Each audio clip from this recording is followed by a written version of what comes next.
যেহেতুকে আপোনালোকক জনাই থওঁ বিষয়টো আমাৰ আইনৰ গড়ত আছে। যিটো বস্তু আইনৰ গড়ত থাকে সেইবিলাক বস্তু ইয়াত চৰ্চা কৰাৰ কথা আমাৰ মাজত আনিব নালাগে। আইন আমি হাতত তুলি লোৱাটো আমাৰ উচিত নহয়। সেইকাৰণে মই যি পক্ষই নহওক, যেনেধৰণেই নহওক, যি কৰিবলৈ বিচাৰিছে সেইটো আইনৰ কাঠগড়াত গৈ যি আইনে আমাক যি সিদ্ধান্ত দিব সেই সিদ্ধান্ত আমি মানি ল'বলৈ চূড়ান্ত সিদ্ধান্ত হ'ব। আৰু আইন চলি থকা বিষয়বোৰ আমি আলোচনা কৰাটো আমাৰ কাৰণে উচিত নহয়।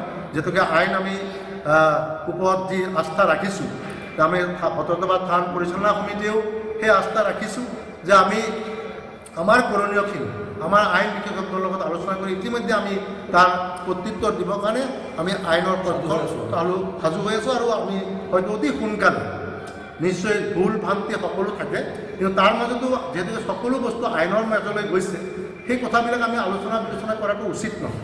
আৰু আইনৰ গণ্ডিত থকা বিষয়বিলাক লৈ পেলাই যাতে সমালোচনাও হ'ব নালাগে, মই এইটো অনুৰোধ ৰাখিছোঁ যে থানৰ পবিত্ৰতাৰ লগত কোনো ব্যক্তি বিশেষৰ লগত কোনো সম্পৰ্ক নাই। থান আমাৰ গুৰুজনাৰ স্থানত সকলো ধৰণৰ ব্যক্তিৰ আগমন হ'ব, আৰু তাক লৈ পেলাই যাতে বিভ্ৰান্তিকৰ পৰিৱেশ কোনো কৰিবলৈ চেষ্টা নকৰে। আৰু যিসকলে কৰিব বিচাৰে সেইসকলে ইতিমধ্যে আইনৰ পক্ষত গৈছে, আৰু আইনে এটা উচিত সিদ্ধান্ত দিব। যি সিদ্ধান্ত দিব সেই সিদ্ধান্ত আমি মানি ল'বলৈ বাধ্য।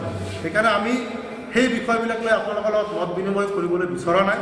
আৰু আমি অকল মাত্ৰ আপোনালোকৰ পৰা এটাই পৰামৰ্শ বিচাৰিছোঁ যে আপোনালোকে আমাক এটা সঠিক দিশ দিয়ক যে এই দৌল উৎসৱৰ যি 10 লাখৰ ওপৰত ভক্ত অহাৰ সমাগম হোৱাৰ সম্ভাৱনা আছে, আৰু প্ৰথম দিনাখন মুখ্যমন্ত্ৰী ডাঙৰীয়া অহাৰ সম্ভাৱনাও আছে, আৰু বিভিন্নজন আমাৰ অতিথি ইয়ালৈ অহাৰ সম্ভাৱনা আছে। আমি সেইসকলক মানে কেনেধৰণে সুন্দৰভাৱে তেওঁলোকক কোনো কালতে এনেধৰণৰ ধন আমি দিয়া হোৱা নাই। আৰু যি 85,000 ৰুপিজ সাংবাদিকসকলক দিয়া বুলি যিটো অপপ্ৰচাৰ চলাইছিলে কোনোবা সাংবাদিকসকলে, মই ভাবোঁ যে আপোনালোকেও আজিৰ পৰা এটা স্পষ্ট বাতৰি জৰিয়তে প্ৰকাশ কৰি দিয়ক যে সাংবাদিকসকলে পইচা লৈ পেলাই সাংবাদিকতা কৰিবলৈ কেতিয়াও নাহে। আৰু আমি ভট্টদ্ৰৱা থান সমিতিও এইটো বিশ্বাস কৰোঁ যে আপোনালোকৰ পবিত্ৰতাৰ ওপৰত যদি কোনোবাই আঙুলি তুলিছে তাৰ বাবে যদি কিবা কৰণীয় থাকে ভট্টদ্ৰৱা থান পৰিচালনা সমিতিও সাজু আছে আপোনালোকৰ লগত। আমি কেতিয়াও আপোনালোকক এই 50,000 টকা কেতিয়াও দিয়া নাই, আৰু আমি থান পৰিচালনা সমিতিয়ে কেতিয়াও নিদিওঁ আৰু কেতিয়াও দিয়াও নাছিলোঁ।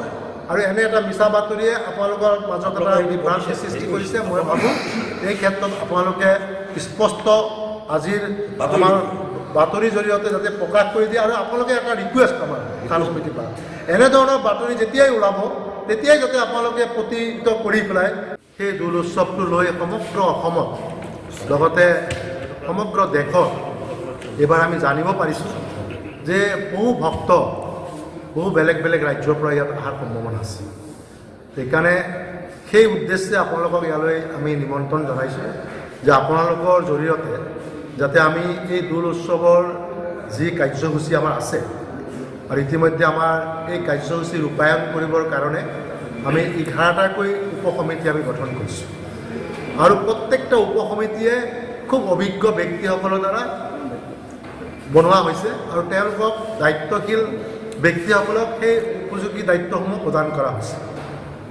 আৰু ইতিমধ্যে প্ৰত্যেকটা উপসমিতিৰ আহ্বায়কসকলে খুব দিনে ৰাতিয়ে কষ্ট কৰি এই দৌল উৎসৱৰ এই কাৰ্যসূচীভাগ কেনেকৈ আমি ন্যায়ভাৱে লৈ যাব পাৰোঁ তাৰ বাবে আমি সকলোকে দায়িত্ব দিছিলোঁ, আৰু সকলোৱে সেই দায়িত্ব নিষ্ঠাৰে ইতিমধ্যে পালন কৰিছে, আৰু পূৰ্ণ গতিত কাম কাজ চলি আছে, তাত কাৰো সন্দেহ নাই।